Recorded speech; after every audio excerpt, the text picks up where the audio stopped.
Sejam todos muito bem-vindos em mais um Vida Pet pela nossa Astral TV. Hoje é um assunto bem delicado, né? Tanto para você que tem um gatinho em casa, quanto um cachorrinho, porque a gente vai falar sobre o câncer nos animais. E eu recebo a médica veterinária oncologista, doutora Tatiane Giovanni. Muito bem-vinda. Muito obrigada pelo convite. Só um parênteses, a irmã dela é a Vivi Giovanni, que já gravou comigo muito, falando sobre artesanato. Sua irmã é maravilhosa, vocês parecem gêmeas até, né? Sim, muito Vivi, parecida. Beijo pra você. Família bacana. Sim. Tatiane, muito bem-vinda. Você é médica oncologista há quantos anos já? Eu já sou médica oncologista há pelo menos 9 anos. Há 9 anos. Isso. Já sou veterinária há 19, há 9 como oncologista. O que fez você ir para esse ramo? Na verdade, assim, eu acredito que desde a minha formação na graduação, eu sempre tive essa vontade, né, de mexer com esse tipo de paciente. E desde a graduação eu sempre fiquei entrosada, né, lá fazendo as iniciações científicas, sempre envolvida. E tive uma oportunidade muito boa de fazer um mestrado, né, na Universidade de São Paulo, em oncologia, que eu adorava aquele local, que eu estava sempre lá, né, estudando com os professores muito bons, e desde então fiquei lá, né, desenvolvi vários projetos, várias pesquisas, e a oncologia sempre me chamou muita atenção, porque eu gosto muito de cuidar tanto do animal, mas também da família, e eu via que é uma área que a gente precisa realmente abraçar todo mundo, né? Uhum. E eu tenho uma empatia muito grande, né, pelos animais e pelas famílias. Então, eu achei que a oncologia eu ia me colocar bem, né? É muito desafiador, né? Totalmente. É uma especialidade que todo mundo pergunta, por que você se meteu nisso, né? Sim. Por que você escolheu a oncologia? E eu escolhi a oncologia porque eu gosto de cuidar. Né? Eu olho para aquele paciente, para aquele olhinho, eu vejo aquele sofrimento e eu olho para o familiar dele e falo, eu vou cuidar de você, né? Nossa. Então, isso para mim é uma coisa que me deixa firme e forte até hoje, porque é uma profissão desafiadora. É uma missão de vida. É um propósito muito forte que eu tenho, né? Então, é muito forte dentro do coração, né? A gente fica muitas vezes com dúvida, né? A gente sofre, lógico que a gente sofre. Né, eu trago muito para mim esses pacientes, né, são pacientes que muitos se tornam amigos, né, e a gente sofre sim, mas o meu propósito é maior. Agora, a gente sempre ouve muitas histórias assim, o cão tá com tantos anos de vida, acabou tendo um câncer. A gente pode evitar? Por que tem tanto câncer, tanto em cães quanto em gatos? É genético, é hereditário, são hábitos, a gente pode modificar? Queria que você pudesse aí discorrer sobre o assunto. Então, a gente não sabe ao certo por que a gente tem tantos animais hoje com câncer, né? Nós não víamos essa casuística tão grande como a gente vê hoje. E realmente, né, a gente fala, nossa, a gente só perde em casuística para uma dermatologia, né? E isso é gravíssimo. Porém, hoje se cuida mais. Hoje a gente consegue, o tutor traz mais o animal para perto, para dentro de casa. Então ele vê as coisas acontecendo de uma forma mais intensa. E o animal hoje vive mais, né? Então a gente sabe que essa mudança, principalmente alimentar que a gente tem, né, de facilitar a criação do animal. Você vai lá, coloca a raçãozinha, você não precisa mais ficar lá no panelão de arroz com pescoço de frango, né? Então tudo isso, nutricionalmente, faz o animal viver mais. Então, se ele vai viver mais e, por exemplo, ele herdou geneticamente alguma mutação no DNA dele, vai dar tempo disso aparecer. Esse erro vai aparecer em algum momento da vida dele. E esse erro, ele pode ser manifestado pelo câncer. Né? Doenças inflamatórias crônicas, né? Por exemplo, cânceres de pele, tem alta relação com aquele cachorrinho que viveu a vida toda alérgico, uma hora ele desenvolve um câncer de pele, por exemplo. Uma inflamação acaba desenvolvendo um câncer. Uma inflamação crônica, que não foi tratada ou não foi que não foi tratada. Curada, exatamente. Então, assim, é aquela doença que fica, então uma hora isso pode desencadear o câncer. Então, são vários fatores, né? Por exemplo, os fatores epigenéticos, né? O animal hoje ele é criado junto com a gente, do ladinho. Então, tá lá com o cigarro. O tutor tá fumando, né? Então ele vai inalar tudo isso, porque o cachorro quer ficar quem? Do ladinho, cheirando toda aquela fumaça, né? Então ele está sendo exposto aos mesmos fatores que nós. Os alimentos. Que tutor que não dá uma salsichinha, um embutido, né? Uma vez ou outra, tudo bem, mas aquela coisa que começa todo dia, toda semana. Porque falando de alimentação, tem muita gente que fala assim, a gente tem os dois lados. Ó, se for dar uma ração, dê uma olhada no rótulo, não pode ter lá, acho que é BH, tem uns conservantes transgênicos, que isso pode desenvolver um câncer. Exatamente. E tem gente que dá a ração com alimentação natural. E aí tem alimentos que podem ser cancerígenos e outros que não. Exato. Nesse quesito da alimentação, então você está falando aí da salsicha, pela sua prática, quais outros alimentos que podem desencadear ou que tipos de ração que podem, tá, gente, pelo amor de Deus, né? Desencadear um câncer, por exemplo, no fígado ou no intestino? Pela literatura, nós não temos a comprovação, por exemplo, nem dos transgênicos. Não temos. Existem suspeitas, linhas de pesquisas muito importantes, isso tanto na medicina humana quanto na medicina veterinária, né? A soja, o milho, que são base, né, da ração de praticamente de todos os animais. Então, assim, a gente não tem esse fator, fala, olha, não come esse, que esse vai te dar câncer. Mas a gente extrapola da medicina humana, né? Então, por exemplo, aquele cachorro come pão o dia inteiro, tem salame, um monte de petisco, come 7 petiscos ao dia. Ele está sendo exposto a alimentos que, como para nós, também não vai fazer bem. Entende? Perfeito. Não faz bem pra gente nem pra ele. Não vai fazer bem, né? E muitas vezes, eu sempre brinco, né? A gente é meio vô e vó de cachorro, né? Então a gente tá sempre dando um negocinho, né? Eu tenho pacientes que comia bala todo dia. Então, como que consegue, né? Um corpinho daquele de comer bala todos os dias? Para nós não vai fazer bem, por que para ele vai? Exatamente. A gente consegue em casa observar sintomas que o cão ou o gato, vamos falar dos gatos também, podem estar começando a desenvolver um câncer? Sim. São espécies muito diferentes, né? Então, assim, o gato não é um cão que mia.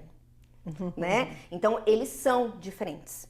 Então essa diferença é muito significativa. O tutor de gato, ele tem a tendência a ser mais observador do que o tutor de cão, né? Porque o gato ele mostra daquele jeitinho dele, a gente percebe mais fácil. Só que o gato esconde muito.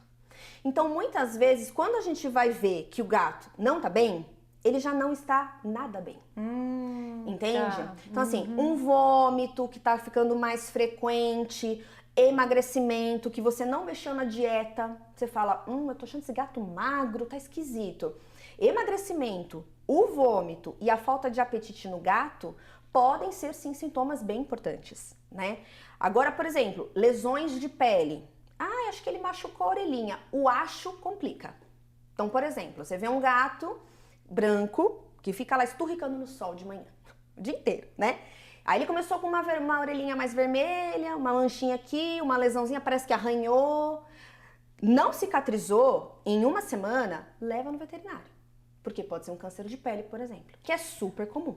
Os gatos, quais são, se a gente pudesse falar, quais são os cânceres mais comuns? Sim, eles têm muito câncer de pele, que é o carcinoma, né, que é um câncer que tem relação com a exposição solar, muito comum com os gatos mais clarinhos, né, esses gatos ficam no telhado, então é muito comum na orelhinha, focinho, desses mais rosinhas, né, e não adianta passar protetor em gato, né, porque eles arrancam tudo. Então é melhor a gente controlar a exposição solar desses gatos, tá? Gato pode ter muito linfoma, que é um câncer do sistema imunológico, tá? E ele pode ser manifestado por várias formas, desde ocular para intestino, né? Aumento de volume cervical, de dentro do tórax dele, então ele pode começar a emagrecer, não comer direito, é muito inespecífico esse sintoma. E aqui em São Paulo nós temos um vírus que se chama FeLV. É o vírus da leucemia felina e o vírus da imunodeficiência felina, o FIV e o FeLV, tá? Um é o da AIDS do gato e o outro da leucemia do gato. Eles são muito cancerígenos, podemos dizer assim, tá? Então são gatos que, quando tem esse vírus, muitas vezes herdado da mãezinha dele, já vem lá da mãezinha, ele pode facilmente desenvolver na fase da primeira infância. Então eu tenho pacientinhos com 4, 5 meses. Não tem vacina? Temos vacina, só que essa vacina, há um tempo atrás, ela estava sendo relacionada com um câncer de aplicação. Todo mundo achava, tomou a vacina, vai ter o câncer lá onde aplicou. Hoje sabe-se que não. Hoje sabe-se que é predisposição individual. Predisposição. Exato. Mas a casuística é muito grande. Tem muito gato felve, muito gato FIV, né? Esses gatos que ficam na rua, eles são expostos a essa doença e é cruel. Mas aí tem cura? Não tem cura. Não tem cura, mas pode ficar crônica? É um prognóstico muito ruim. Muitas vezes a gente perde esses pacientes. A mortalidade é em praticamente 99%. Os cães, quais são os órgãos mais afetados? E a gente vai falar também de prevenção, o que a gente pode fazer de exames, tá? Sim. O cão, eles têm uma variedade. Então, assim, eles têm muito mais cânceres do que o gato, né? Mas, porque a nossa população ainda é maior de cães do que gatos, apesar que gato está subindo todo ano mais, né? Tem cada vez mais gatinho. Então pode ser que isso mude. Mas o cão, eles têm muito câncer no fígado, né? Muito câncer de pele. Então, por exemplo, as cadelas, né? Nas gatas também, mas nas cadelas, muito câncer de mama. Aquelas que não são castradas, né? Só um adendo, né, para aproveitar, até para instrução, né, do pessoal que está assistindo. A castração, quando a gente faz antes do primeiro cio, a gente inibe 99% a chance dela ter câncer de mama, tanto na cadela quanto na gatinha. Então, assim, é só que se você perguntar esse mesmo dado, eu castro ou não antes do primeiro cio, para um ortopedista, vai ser uma opinião diferente de um oncologista. Entendi. Que tem os hormônios que tem que deixar, exatamente, não vai prejudicar. Eu tenho lido bastante sobre isso. Exatamente. Então, dá um nó. Isso a gente não tem consenso na veterinária, né? Castra, não castra. Depende. Doutora, me diga uma coisa, que exames que a gente pode fazer de prevenção, tanto nos cães quanto nos gatos, e a partir de que idade? Olha, exames, assim como para nós, anual, tá? Então, assim, exames gerais. Então, fazer um ultrassom, fazer exames de sangue. Cães e gatos? Cães e gatos, anualmente. Ultrassom da parte abdominal? Barriguinha, isso. Ultrassom, sangue, sanguinho, um raio-x do pulmãozinho, né? Não é uma coisa que a gente faz todos os anos, mas o ultrassom e sangue tem que fazer anual. Igual para nós, né? Então, todos os anos a gente não vai lá, faz o nosso check-up. A gente, muitas vezes, no check-up, a gente pega muita coisa e o animal assintomático. Ele não tá manifestando nada. E muitas vezes dá tempo da gente fazer alguma coisa. A partir de que idade? Desde bebezinho. Desde bebezinho? Primeira consulta. Um ano, falar, depois dos 5 anos começa a fazer ultrassom nos cães. Não necessariamente, já vai fazendo antes. Já vai fazendo desde bebê. É a consulta vetiátrica. Pediátrica. Agora vamos falar das coisas melhores, né? Sim. Porque assim, nesses anos todos você trabalhando, eu sei que você tem um equipamento que tem ajudado muito. Sim. Você está conseguindo curas ou uma melhoria de qualidade de vida de cães e gatos? Queria que você contasse. Sim. A oncologia, ela é sempre desafiadora, né? Porque a gente fala que é como se fosse uma entidade ali, né? Totalmente anormal. E a gente tem uma média que a gente sabe como ela vai se comportar. Mas ela pode simplesmente se comportar totalmente de uma forma que a gente nem imagina. Então, quando a gente vai abordar um tutor que tem um paciente com câncer, a primeira conversa é pé no chão. Por quê? Muitas vezes a gente não consegue curar esse paciente. Porém, a gente tem que tentar ao máximo dar qualidade de vida para esse paciente. Uma vida digna, uma vida sem dor, ele sendo um animalzinho que ele nasceu para ser. Por quê? O tutor, ele sofre junto também, né? Ele fica vendo todo esse sofrimento durante todo esse tratamento. Então, na verdade, quando a gente vai tratar um paciente oncológico, a gente tem que deixar claro todos esses pontos. Tanto é que a maioria dos pacientes, dos tutores, quando eles abraçam esse tratamento, eles sabem o que vai acontecer.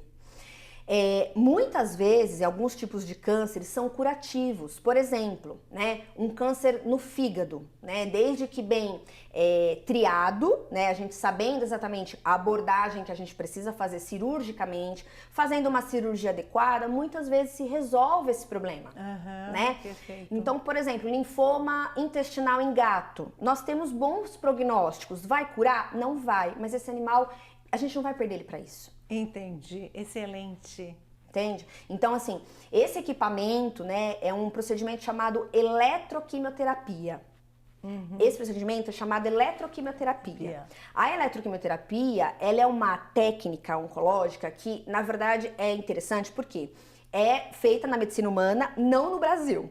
América Latina toda, Europa faz, brasileiro não. E hoje os médicos estão pegando os estudos veterinários para ver os nossos resultados. É bem interessante isso. Olha, é muito isso. legal. E a eletroquimio, o que ela faz? Ela faz uma abordagem cirúrgica. Então, imagine que você tem um tumor muito grande e ele não pode ser completamente excisado com bisturi. Aí, o que a gente faz? A gente tira o máximo que a gente consegue e faz essa aplicação, que é um impulso elétrico, um choquinho, pensa assim, junto com uma medicação quimioterápica para a gente matar essas células que possivelmente vão sobrar. Então, a gente consegue ampliar a margem. Então, isso também já ajuda, né? A evitar a recidiva da doença, um controle muito melhor. Lembra daquele carcinoma que eu falei do gato, do sol? É o tratamento de eleição. Então, é um tratamento que a gente faz e tem resposta, entende? Você tem esse equipamento, você leva nos hospitais. Exatamente. Porque no Brasil não existe. Você que leva. Hoje ele existe, mas não na medicina humana. Na medicina humana. Ele não é feito, utilizado. E a última pergunta, porque o tempo passa, tudo que é bom passa muito rápido, minha gente. Você também faz quimioterapia? A quimio vem antes desse procedimento? Como é que funciona? Depende do caso.